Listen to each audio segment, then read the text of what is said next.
le chef de l'État a décidé de repositionner les mines. Il veut en faire un outil de développement majeur du Gabon. Et certaines des choses qui aujourd'hui sont rentrées dans le quotidien à Komilog, à Mwanda, dans l'Otogoué, une partie de l'Ogoué-Lolo et de l'Angounié doivent devenir la norme dans le reste du Gabon. Donc, on part de quelque chose qu'on a déjà développé ailleurs. Comment est-ce que ça, on l'étend dans les autres provinces? Voici les choses que j'aimerais que l'on retienne. Parce que aujourd'hui, comme l'eau nous a montré l'exemple, mais nous avons des mastodontes également qui arrivent. Banyaka arrive. Evindo Aron arrive. On a d'autres entités minières qui arrivent. On ne va pas partir de zéro. Il faut qu'on s'appuie sur ce qu'on a déjà fait. Et ça, en général, ça va faire partie de votre feuille de route. Comment est-ce qu'on s'arrange pour que le Gabon devienne la première puissance minière de la sous-région?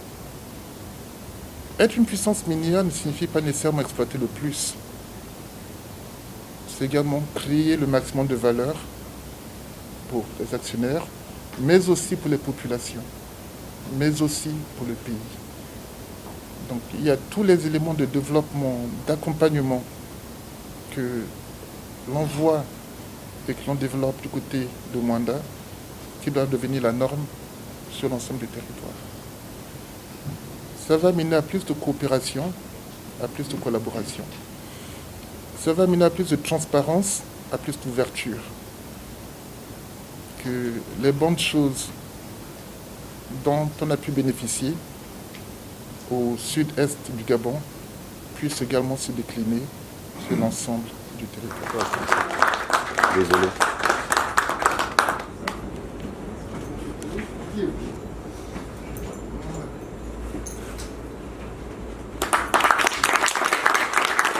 À cet instant précis et solennel, je voudrais vous prier, Monsieur le ministre, de bien vouloir transmettre ma très chère, respectueuse gratitude à cet homme, à ce grand homme, le général Brice Clotaire Oligui Nguema, président du comité de transition pour la restauration des institutions, CTRI, président de la transition, président de la République, chef de l'État. Parce que soldat, je suis. Soldat, je reste. Et je renouvelle ici et maintenant au chef suprême des forces de défense et de sécurité mes devoirs au drapeau. Monsieur le ministre, veuillez bien recevoir mes sincères remerciements pour votre présence personnelle. Présence qui atteste de l'intérêt et de l'attention que le gouvernement de la République accorde à ce fleuron national qu'est la Komilog, dont la contribution au développement économique, à la cohésion sociale et au brassage des cultures est remarquable. Monsieur l'administrateur directeur général, nous voilà en équipe, je dirais même en équipage, avec l'ensemble des agents de la Komilog.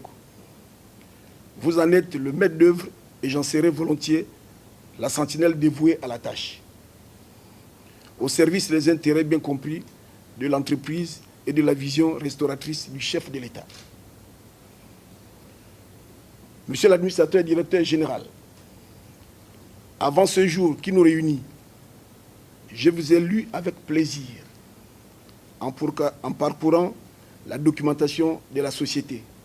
Je cite: « Nous sommes engagés dans une démarche de producteurs responsables, vertueux, grâce à l'expertise de nos salariés et de nos partenaires sous-traitants, ainsi qu'au soutien de l'ensemble des parties prenantes. » Fin de citation. Cette profession de foi est la vôtre. Elle est désormais la nôtre. En effet, non seulement Je l'aurai coprononcé avec vous, mais surtout, j'entends la porter, la partager et la promouvoir avec vous. Et nous le ferons d'autant mieux que cela cadre avec le plan national de développement pour la transition, PNDT, impulsé par le chef de l'État et lancé le 27 mars dernier par le Premier ministre de la transition, chef du gouvernement. Il s'agit en particulier des piliers du développement des infrastructures stratégiques, de l'intensification de la stratégie, de diversification de l'économie et du développement social inclusif. Ainsi, tout en nous réjouissant des résultats considérables obtenus ces dernières années à la faveur d'un partenariat public-privé, gagnant-gagnant, la Comilogue devra poursuivre l'effort collectif dans l'esprit de la restauration des institutions pour la consolidation des acquis et la maîtrise des nouveaux enjeux par l'innovation et par la résilience.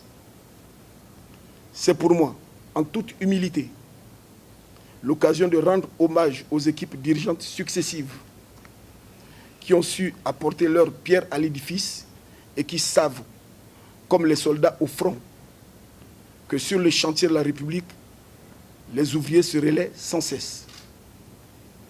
Mesdames et messieurs, si l'environnement international, particulièrement instable, rend hasardeuse toute certitude prospective, le volontarisme et la clairvoyance du président de la République nous autorisent à paraphraser les mots du Premier ministre français, Jean-Pierre Raffarin, à l'occasion de sa déclaration de politique générale le 3 juillet 2002.